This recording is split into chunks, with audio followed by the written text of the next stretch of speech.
नमस्कार दोस्तों, मैं हूं नवीन पाटीदार और आप देख रहे हैं वॉइस ऑफ एमपी। कोरोना काल की परेशानियां आज भी बरकरार है। अगर बात की जाए शिक्षा को लेकर, बात की जाए स्कूल की मनमानी को लेकर बात की जाए, तो एक बार फिर एक खबर हमारे सामने आई है। हमारे चीफ रिपोर्टर दीपक खताबिया ने इस खबर को ढूंढ निकाला है। उनके पास पीड़ित परिवार, अभिभावक और पालक पहुंचे हैं। उन्होंने बताया किस तरीके से नीमच के स्कूल संचालक फीस ना भरने को लेकर उन किस तरीके से परेशान करते हैं, बच्चे को किस तरीके से टॉर्चर करते हैं और किस तरह का बच्चा महसूस करता है, उसके पढ़ाई पर कितना असर पड़ता है। वहीं अगर बात की जाए नीमच के प्रसिद्ध स्कूल कॉन्वेंट स्कूल की बात की जाए, तो वहाँ का एक सनसनीखेज मामला सामने आया। स्कूल के संचालक ने एक बच्चे को फीस ना जमा होने के चलते उसे पढ़ाई से वंचित कर दिया है। इस मामले को लेकर हमारे चीफ रिपोर्टर दीपक खताबिया ने अभिभावकों से बात की, पालकों से बात की। उन्होंने कई तरह के आरोप स्कूल संचालक पर लगाए। साथ ही अगर बात की जाए तो ये सबसे बड़ा मुद्दा भी बनता है, स्थानीय प्रशासन के लिए भी एक बड़ी चुनौती है। किस तरीके से स्कूल संचालक जो है अभिभावकों से किस तरह का रवैया अपनाते हैं, स्कूली बच्चों से किस तरह का रवैया अपनाते हैं। साथ ही अगर बात की जाए तो स्थानीय कलेक्टर को इस पूरे मामले पर संज्ञान लेना चाहिए और इन स्कूल संचालकों के खिलाफ बड़ी कार्रवाई करनी चाहिए, क्योंकि एक बच्चे की भविष्य की बात है, एक बच्चे के पढ़ाई की बात है। क्योंकि अगर किसी 4 बच्चों के सामने उसको ये कहा जाता है कि आपने फीस नहीं जमा कराई है, आपको पढ़ाई से वंचित रखा जाएगा, आपको स्कूल से निकाल दिया जाएगा। वहीं किस तरीके से स्कूल का बच्चा अपने आप को किस तरह से मानसिक रूप से प्रताड़ित समझता है, किस तरीके से अपने अभिभावकों के लिए वो सोचता है कि मेरे पापा मेरे पेरेंट्स से फीस नहीं जमा कराई। इसे लेकर आज मुझे एक बार फिर जो स्कूल में सभी बच्चों के सामने बदतमीजी से बात की गई है, मुझे किस तरीके से बोला गया है। ऐसे में बच्चा अपनी पढ़ाई से लेकर फिर डिप्रेशन में चल जाता है और ख़ासकर बात की जाए तो किस तरीके से मानसिक रूप से अपने आप को प्रताड़ित समझता है। वहीं दूसरी तरफ बात की जाए तो इस पूरे मामले पर हमारे चीफ रिपोर्टर ने जिस तरह से बात की और जिस तरह के आरोप जो है पालकों ने, अभिभावकों ने, और जो अगर बात की जाए शिक्षा को लेकर जो एक समिति बनी हुई, समितियों के सदस्य से बात की, उन्होंने कई तरह का आरोप लगाया। उन्होंने कहा कि स्थानीय प्रशासन को इस पूरे मामले पर संज्ञान लेनी चाहिए। अगर सरकारें बड़े बड़े दावे कर रही है कि आप जो है 6 महीने की फीस कोई स्कूल संचालक नहीं मांगता, लेकिन किस तरीके से नीमच का एक प्रसिद्ध स्कूल कॉन्वेंट स्कूल संचालक बच्चे को, परिवार को, पेरेंट्स को, अभिभावक को जो है टॉर्चर कर रहे हैं और उनके साथ किस तरह का व्यवहार कर रहे हैं। आप खुद सुनिए किस तरह की बात जो है अभिभावकों ने हमारे चीफ रिपोर्टर दीपक खताबिया से कही है। नमस्कार, मैं हूं दीपक खताबिया और आप देख रहे हैं वॉइस ऑफ एमपी। जी हां, शिक्षा का अधिकार, शिक्षा से किसी बच्चे को वंचित नहीं किया जा सकता। जी हां, कोई भी स्कूल संचालक या स्कूल संस्था किसी बच्चे को फीस के अभाव में शिक्षा से वंचित किया जा सकता, ऑनलाइन पढ़ाई से बाहर नहीं किया जा सकता। हमारे साथ में कुछ पालक हैं, कुछ सामाजिक संस्था के लोग हैं और कुछ मानवाधिकार के। उनसे बात करेंगे किस तरह से शिक्षा से वंचित फीस के अभाव में बच्चों को क्या किया जाता है और इन स्कूल के खिलाफ किस तरह से कार्रवाई की जाना चाहिए। अब इस वक्त हम खड़े हैं कॉन्वेंट स्कूल के बाहर। हम बात करेंगे पालकों से। सब बताएं, शिक्षा का अधिकार, एक शिक्षा एक ऐसी चीज़ है, किसी बच्चे को फीस के अभाव में इसको शिक्षा से वंचित नहीं किया जाता, क्या कहना?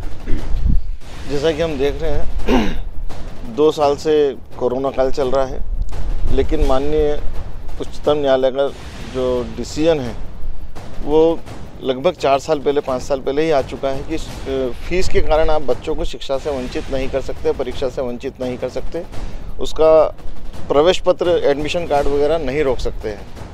लेकिन कुछ विद्यालय इन सब नियमों का, इन आदेशों का धज्जी उड़ाते हुए बच्चों को शिक्षा से वंचित कर रहे हैं। पहले भी करते रहे हैं, अभी भी कर रहे हैं।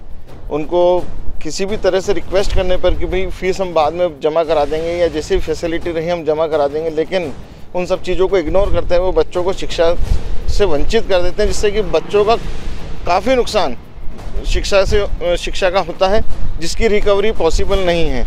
फीस फाइनली स्कूलों के पास पैसा तो पहुंच ही जाता है, फीस तो मिल ही जाती है, चाहे लेट मिले, लेकिन बच्चों का जो शिक्षा का नुकसान हुआ है वो बच्चों को नहीं मिलता है। शासन प्रशासन को चाहिए कि इन सब चीज़ों के ऊपर कड़ाई से उसमें कार्रवाई करें और स्कूल को, संचालकों को एक मैसेज जाना चाहिए। जिस तरीके से दादागिरी इन्होंने हठधर्मिता मचा रखी है, ये यहाँ इसके ऊपर रोक लगनी चाहिए। बच्चों को शिक्षा से वंचित करना गैर वाजिब है, गैर कानूनी है और यह एक प्रैक्टिकली बात नहीं है। बच्चों को शिक्षा से वंचित नहीं करना चाहिए। पिछले 2 सालों से कोरोना महामारी के चलते जहां सभी व्यवसाय, काम बिल्कुल ठप हो चुके हैं, आम आदमी दुखी व परेशान हो चुका है, उसी को लेकर शिक्षा से लेकर कई परिवार वंचित हो गए हैं, कई बच्चे वंचित हो गए हैं। ऐसे में लगातार स्कूल संचालक, स्कूल संस्थापक, स्कूल पेरेंट्स ऊपर दबाव बनाता है कि ऑनलाइन पढ़ाई चल रही है, फीस जमा कराएं। ऐसे में अगर कोई परिवार बोलता है कि हमें कोई राहत दी जाए, कोई छूट दी जाए, तो उसको लेकर भी स्कूल संचालक उस बच्चे को ऑनलाइन क्लास से, स्कूल से, शिक्षा से वंचित कर देते हैं। ऐसे ही शख्स हमारे साथ में है मनीष जी गोयल, उनसे बात करेंगे किस तरह का मामला था। 9वीं छात्र को उन्होंने किस तरह से ऑनलाइन शिक्षा से बाहर कर दिया। मनीष भाई, क्या कहना है? मेरा बालक कक्षा 9वीं में कॉन्वेंट स्कूल में अध्ययनरत है। मेरे पिछले साल की फ़ीस भी पूरी जमा है, फिर भी उन्होंने मेरे बालक की 8वीं की मार्कशीट उन्होंने अभी तक प्रदान नहीं की। और जब मैं मांगने गया तो उन्होंने कहा कि इस सत्र की फ़ीस जमा कराएंगे तो आपको पुराने सत्र की मार्कशीट दी जाएगी, अन्यथा नहीं दी जाएगी। इसी बात पर लेकर मैं सिस्टर जया मैडम से मिलने गया था, किंतु उन्होंने मुझे बेइज्जत, बदहयानत, बहुत बदतमीजी तरीके से कहकर बाहर निकाल दिया। मेरे को बहुत इन्हें इतना भला बुरा कहा। उसके बाद मैंने उनसे रिक्वेस्ट करी कि मैडम मेरे को थोड़ा सा टाइम दे दें फ़ीस जमा करने का, मैं दिवाली बाद आपकी फ़ीस जमा कर दूँगा। किंतु वो नहीं मानी और मेरे बच्चे को पूर्व में जो ऑनलाइन क्लास से निकाल रखा था वही निकाल के रखा। उसके बाद मैंने इनके खिलाफ़ चाइल्ड लाइन, बाल कल्याण समिति और जिला विधिक सेवा में इनके खिलाफ़ शिकायत करी। जिला विधिक सेवा में मैंने 27 तारीख को शिकायत करी, तो 27 तारीख को मेरी शिकायत के बाद इन्होंने मेरे खिलाफ़ पुलिस थाना नीमच कैंट, SP साहब, कलेक्टर साहब को शिकायत करी और कहा कि अभद्रतापूर्वक व्यवहार करके गए, बल्कि मैं ऐसा कोई व्यवहार करके नहीं गया था। उसके बाद मेरा 8 तारीख को बाल कल्याण समिति से आदेश हुआ है कि इनके खिलाफ़ कलेक्टर और SP साहब को बोला गया है कि इनके खिलाफ़ सख्त से सख्त कार्रवाई की जाए, किंतु अभी तक कोई कार्रवाई नहीं हुई है। और ये भी निर्देश दिए थे कि मेरे बच्चे को ऑनलाइन क्लास से अभी जो एग्ज़ाम, अर्धवार्षिक एग्ज़ाम होगी, उसमें जोड़ा जाए, किंतु उन्होंने नहीं जोड़ा। और अभी मैंने इनको शुक्रवार या शनिवार को 2 क्वार्टर जमा कराई है। मैंने कहा था कि मैं दिवाली बाद जमा करा दूंगा, उसके बाद ही इनने मेरे बच्चे को ऑनलाइन क्लास से जोड़ा है, इसके पहले नहीं जोड़ा है। शिक्षा के अधिकार से वंचित किया गया कक्षा 9वीं के छात्र को फीस नहीं जमा कराने के चलते उसको शिक्षा से वंचित किया, उसको ऑनलाइन क्लास से बाहर कर दिया गया है। कॉन्वेंट स्कूल की हठधर्मिता, मनमानी और इसके चलते कई ऐसे बच्चे हैं जो शिक्षा से वंचित हैं। एक तरफ कोरोना महामारी, दूसरी तरफ व्यापार पूरी तरह से ठप हो चुका है। जब प्रशासन और कई संस्थाएं आगे आईं और उन बच्चों को शिक्षा के मामले में, रोजगार के मामले में, राशन के मामले में सरकार ने राहत दी, ऐसे में प्राइवेट स्कूल का सहयोग पालकों को नहीं मिल रहा है, लगातार पालकों को ठगा जा रहा है। क्या कहना है सर? किस तरह की अब आप ये देखिए कि जब बच्चे का पेरेंट्स खुद ये बात स्वीकार कर रहा है कि कलेक्टर महोदय ने आदेश पारित कर दिया है कि उस बच्चे को 6 महीने की जो उसकी एजुकेशन है उसमें उसको लिया जाए, उसके जितने भी एजुकेशन से संबंधित जो चीज़ें हैं, मार्कशीट है, वो उसको प्रदान की जाए। अगर उसके बावजूद भी उस पर कार्रवाई नहीं की जा रही है, कॉन्वेंट स्कूल के जो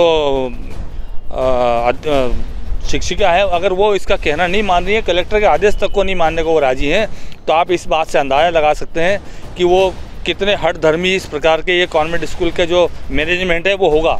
आप देखिए, पिछले भी 2 वर्ष पूर्व भी हमने ये मांग उठाई थी कि RTE के तहत जो शिक्षा का अधिकार है, जो सभी स्कूल शिक्षा का अधिकार दे रहे थे, बावजूद इसके कार्मेल कॉन्वेंट स्कूल का मैनेजमेंट शिक्षा के अधिकार को मानने को तैयार नहीं था। उन्होंने गरीब बच्चों को जो 25% जो रिजर्वेशन था उसमें उन्होंने एडमिशन नहीं दिए और कहा कि हम माइनॉरिटी में आते हैं, जबकि ये स्कूल माइनॉरिटी में नहीं आता है। और हमारे द्वारा इसकी शिकायत प्रधानमंत्री कार्यालय तक की गई, लेकिन देखने में आया कि इनका कुछ नहीं हुआ। कारण ये है कि नेता, अभिनेता जो भी है, अधिकारी वर्ग है, सारे ही बच्चे इनके यहाँ पढ़ते हैं और इनको ये अच्छी तरह से मालूम है कि हमारा कुछ नहीं होना, चाहे कोई पेरेंट्स कितनी भी आवाज़ कहीं तक उठा ले या हमारे खिलाफ़ कुछ भी कर ले, हमारा कहीं कुछ नहीं होना है। और उसी के चलते ये बिल्कुल हठधर्मी हो चुके हैं। इनके ऊपर कोई अंकुश नहीं है, कोई लगाम नहीं है, चाहे ये बच्चों को स्कूल से निकालें या उन्हें परीक्षा में ना बैठने दें। अब फीस के चलते अगर ये एक बच्चे के साथ ऐसा कर रहे हैं तो आप अंदाज़ा लगाएं कि 2 साल से जो महामारी में, कोरोना काल में पेरेंट्स किस हद से गुजरे होंगे, उनके ऊपर क्या बीती होगी। और उसके बाद उनके बेटे को अगर ये स्कूल से निकालते हैं या ये कहते हैं कि हम एग्ज़ाम में नहीं बैठने देंगे, तो इससे बड़ी शर्मनाक बात हमारे सिस्टम के लिए हो नहीं सकती है कि इनके ऊपर अंकुश नहीं लगाया जा रहा है, इनके ऊपर, इनकी कार्य प्रणाली के ऊपर कोई कार्रवाई नहीं की जा रही है, इनके ऊपर कोई लीगल कार्रवाई क्यों नहीं की जा रही। मैं इस बात से हैरान हूँ। मैं निश्चित रूप से बड़ी बात की है मानवाधिकार के सदस्य हैं जो परमजीत फौजी, उन्होंने बोला ये कॉन्वेंट स्कूल जो देख सकते हैं मेरे पीछे, जो कॉन्वेंट स्कूल की है, इस कॉन्वेंट स्कूल की इतनी बड़ी हठधर्मिता है, इतनी आम बच्चों के साथ में, पालकों के साथ में इस तरह का वो व्यवहार कर रहे हैं कि उनको फीस के अभाव में बच्चों को शिक्षा से वंचित कर रहे हैं। जिला प्रशासन, जिला कलेक्टर, मानवाधिकार और चाइल्ड लाइन कई संस्थाओं ने इनको मौखिक में और लिखित में भी इस बात को जवाब मांगा, लेकिन स्कूल की हठनीति ऐसी रही कि उन्होंने किसी भी संस्था को जवाब नहीं दिया। जिला प्रशासन के कहने के बाद भी बच्चे को ऑनलाइन पढ़ाई के अंदर शामिल नहीं किया गया। बड़ी ही बात है इस स्कूल के खिलाफ। लगातार ये बात भी सुनने में आती है कि जो कॉन्वेंट स्कूल के जो स्कूल है इसमें कई उच्च अधिकारियों के बच्चे यहाँ पढ़ते हैं, उसके चलते भी कई लोग इस स्कूल के खिलाफ कोई कार्रवाई करने को नहीं चाहता। क्या कहना है दीपक भाई? मैं आपको ये बताऊं कि 2020 कोरोना काल के शुरू होने के बाद तभी से ये स्कूलों में और पालक के बीच में फ़ीस को लेके तनातनी का माहौल उस टाइम से शुरू हुआ। चूँकि नियमित क्लासें लगना बंद हो गई, उसके बाद ऑनलाइन क्लास चालू हुई। ऑनलाइन क्लास को लेकर फ़ीस के लिए कई बार आंदोलन भी हुए, पर एक सीधी सी बात यह है कि कोई भी स्कूल मुझे ये बताए कि मध्य प्रदेश शासन ने उस टाइम ये बोला कि भाई आप सिर्फ ट्यूशन फ़ीस लें। मुझे सब स्कूल में, किसी पर्सनल स्कूल की नहीं बोल रहा, लेकिन मुझे कोई सब स्कूल ये बताए कि कितने प्रतिशत पालकों ने आपकी ट्यूशन फ़ीस जमा नहीं की। ऐसे कुछ प्रतिशत, क्या मतलब 0.1% ही होंगे यदि सारे स्कूल का आप डाटा निकालोगे। और तो मेरा ये मानना है कि यदि कोई पेरेंट्स आपके पास आता है, उसकी कोई जिनाइन कारण है, वो ट्यूशन फ़ीस देने में लेट हो रहा है, तो आप उससे सामंजस्य आपको बिठाना चाहिए। न कि आप ये रास्ता अपनाएं कि आप उसको ऑनलाइन क्लास से हटा देंगे, आप उसकी मार्कशीट नहीं देंगे, आप उस बच्चे को 10 बच्चों के सामने आप बोलोगे कि भाई आपकी फ़ीस जमा नहीं हुई है। आप उसको ऐसे मिसबिहेव नहीं कर सकते हो, क्योंकि आप इतना बड़ा स्कूल ट्रस्ट लेके बैठे हो। आपको ये पता होना चाहिए कि भाई ये बहुत इस दीपक इस बात पे डाटा निकलना चाहिए कि आप ये बताओ कि कितने पेरेंट्स के पैसे बाकी हैं। कुछ ही होंगे, बहुत कम होंगे जो कि वाकई इस कोरोना से इफेक्टेड हुए हैं, जिनका व्यापार इफेक्टेड हुआ है। और वो भी ऐसा नहीं है कि वो फ़ीस देने से मना कर रहा है, वो ये बोल रहा है कि फ़ीस मैं अगले महीने दे दूँगा, उसके अगले महीने दे दूँगा। फ़ीस देने के लिए वो कभी मना नहीं कर रहा है, उसको फ़ीस देनी है।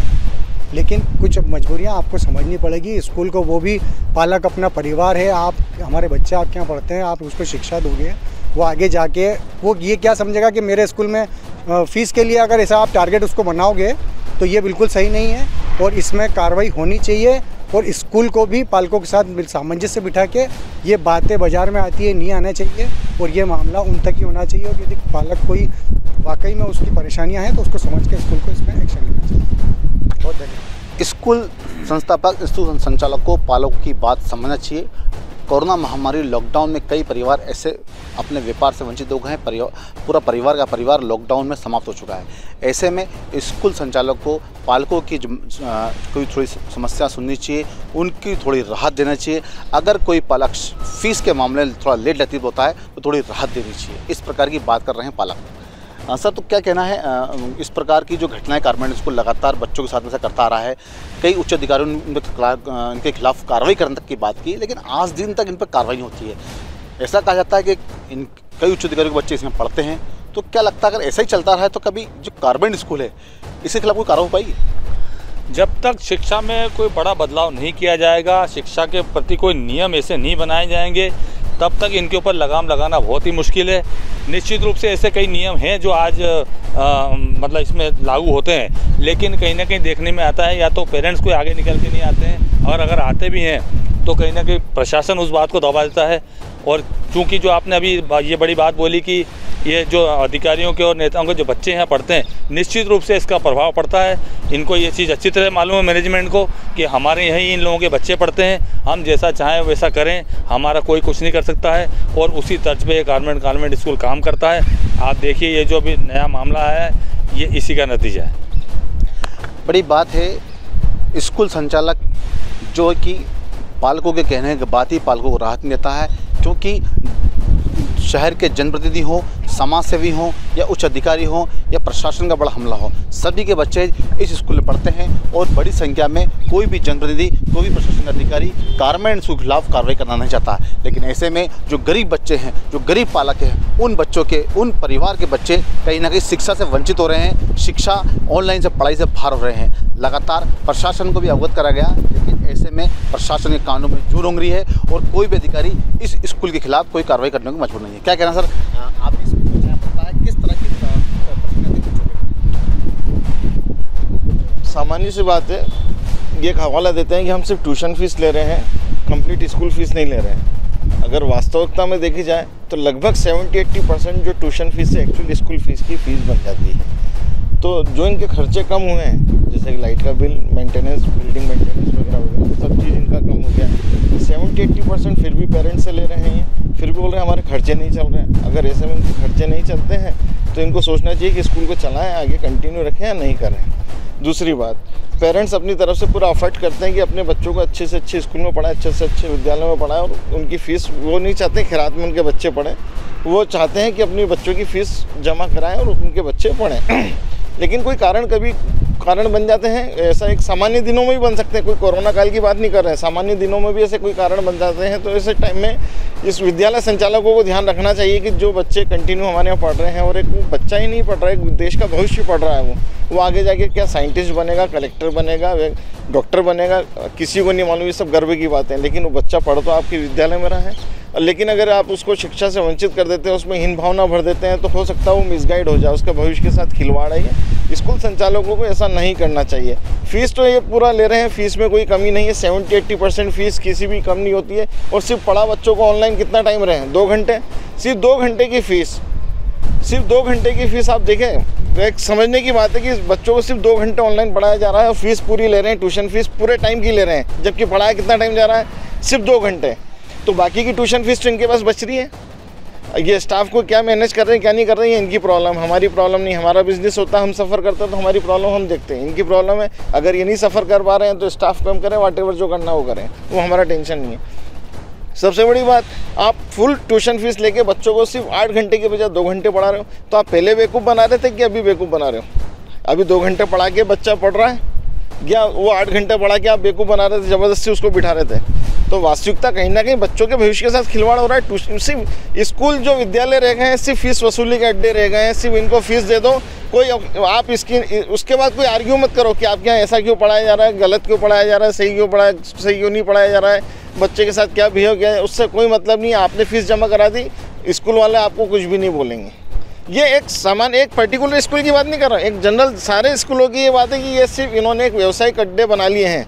ये सेवा संस्थान नहीं रह गए हैं, जो कि मूल भाव विद्यालय का मूल भाव सेवा है, जबकि सेवा नहीं हो रही है। यहाँ सिर्फ पैसे कमाने के नए नए तरीके खोजे जा रहे हैं। कभी ड्रेस के नाम पे ले लो, कभी बैग के नाम पे ले लो, कभी बुक्स के नाम पे ले लो। अब आप बताइए, बुक्स बदल देते हैं साहब, हर साल बुक्स बदल देते हैं, हर 2 साल में बुक्स बदलते। बुक्स में ऐसा क्या चेंज कर दिया इन्होंने? 2 साल में ऐसा क्या चेंजिंग आ गई कि आपने सिलेबस बदल दिया? ऐसा क्या, आप बताइए, क्या दुनिया पलट गई? ऐसा कोई नया कंसेप्ट आ गया, कोई नई थ्योरी आ गई जिसको आपको बुक पलटना? क्या पहले गलत पढ़ा रहे थे मतलब, या पहले आप लाइट पढ़ा रहे थे, या अभी ज़्यादा इम्प्रूव पढ़ा रहे हो? ऐसा कुछ नहीं है, सिर्फ कमीशन खोरी चल रही है। बच्चे चाहते हैं कि हमारा खर्चा कम हो, पेरेंट्स चाहते हैं कि भाई हम बच्चों को पुरानी बुक्सों से पढ़ा दें, लेकिन नहीं, वो बोले ये तो पुरानी बुक्स अगर ले लेंगे तो नई बुक्स बाजार से बिकेगी नहीं, कमीशन पूरा आएगा नहीं। राइटिंग बुक्स बोले वो लानी पड़ेगी। अब 8th क्लास के बच्चों को, 9th क्लास के बच्चों को बोल रहे हैं राइटिंग बुक लाओ, ये कैसे पॉसिबल है? बुक्स के अंदर लिखवा रहे हैं, वो बुक्स के अंदर ही चेक कर रहे हैं। ऐसा क्यों? कॉपियों में क्यों नहीं? बुक्स में ऐसा क्या है जो बुक्स में लिखवा रहे हो और बुक में ही चेक कर रहे हो? क्योंकि वो बुक रिसाइकल ना हो, रीयूज़ नहीं आए, क्योंकि उस पर साइन हो जाएंगे, टिक लग जाएंगे, बच्चों को नई बुक लानी पड़ेगी, उसका कमीशन जाएगा ही जाएगा कहीं ना कहीं से। ये इनके कुछ भी प्रकार, मतलब ये जो बड़े विद्यालय हैं, छोटे विद्यालय हैं, सबकी कहीं ना कहीं सेटिंग है, सब सेटिंग उसी चल रहा है। इनका एकमात्र उद्देश्य पैसा कमाना है, पालकों की भावनाओं से ठगी। उनका जो मूल भावना है कि हमारे बच्चे अच्छे स्कूल में पढ़ें, अच्छा बने, एक अच्छा कैरेक्टर बने, एक अच्छा भविष्य बने, क्या है, लेकिन उसके लिए पालकों को बहुत ज़्यादा कीमत चुकानी पड़ रही है। शिक्षा के जो मंदिर हैं वो अब देखा जाए तो शिक्षा के नाम पे व्यापार कर रहे हैं, शिक्षा के नाम पे लोगों को ठगा जा रहा है। एक समय था कि शिक्षा के इस विद्यालय में शिक्षा बांटी जाती, बच्चों को इस स्कूल से ऊंचे पदों पर जाया करते थे, लेकिन आज जो शिक्षा जो एक व्यापार हो गया है, एक व्यवसायीकरण हो गया। लगातार गरीब बच्चों को परेशान किया जा रहा है, फीस के नाम पे, ड्रेस के नाम पे, किताबों के नाम पर बच्चों को ठगा जा रहा है। लगातार नीमच में से कई स्कूल हैं जो ऑनलाइन के नाम पे, ट्यूशन के नाम पे फ़ीस तो लेते हैं, लेकिन बच्चों को सही तरह से पढ़ाई नहीं पाते, और जो बच्चे पढ़ते हैं उनको फ़ीस के नाम से डराया जाता है और उनको ऑनलाइन पढ़ाई से बाहर कर दिया जाता है। सर, तो क्या लगता है कि ऐसे स्कूलों के खिलाफ कोई कार्रवाई होनी चाहिए? निश्चित रूप से कार्रवाई होनी चाहिए। ये प्रशासन का काम है, शासन का काम है कि निश्चित रूप से इनके ऊपर कार्रवाई करें। और ये इससे आप मानिए कि बच्चे के जो माइंड पे क्या इफेक्ट पड़ता होगा जब उसको ये कहा जाता होगा कि आपकी फ़ीस जमा नहीं हुई है, आपकी मार्कशीट आपको दे दी जाएगी। इस प्रकार की जब बच्चे को आप कहते हैं तो किस प्रकार उसका माइंड डिस्टर्ब होता होगा, ये वो बच्चा समझ सकता है या उसके पेरेंट्स। हम तो खाली इस बात का अंदाज़ा लगा सकते हैं। और निश्चित रूप से इसके ऊपर जो विधिवत लीगल रूप में जो कार्रवाई होनी चाहिए वो स्कूलों के खिलाफ होनी चाहिए। मैं ये नहीं कहता कि खाली ये स्कूल, जो भी स्कूल इस प्रकार की हरकत करते हैं, इस प्रकार से बच्चों को टारगेट करते हैं, इस प्रकार से बच्चों को प्रताड़ित किया जाता है, तो निश्चित रूप से उनके ऊपर कार्रवाई होना चाहिए ही होना चाहिए। तो ये थे पालक, सामाजिक संस्था और मानवाधिकार के सदस्य, जिन्होंने साफ कहा चाहे कॉन्वेंट स्कूल हो या चाहे कोई सा भी स्कूल, फीस के अभाव में किसी बच्चे को शिक्षा से वंचित नहीं कर सकते। वॉइस एमपी के लिए दीपक ताबे की रिपोर्ट।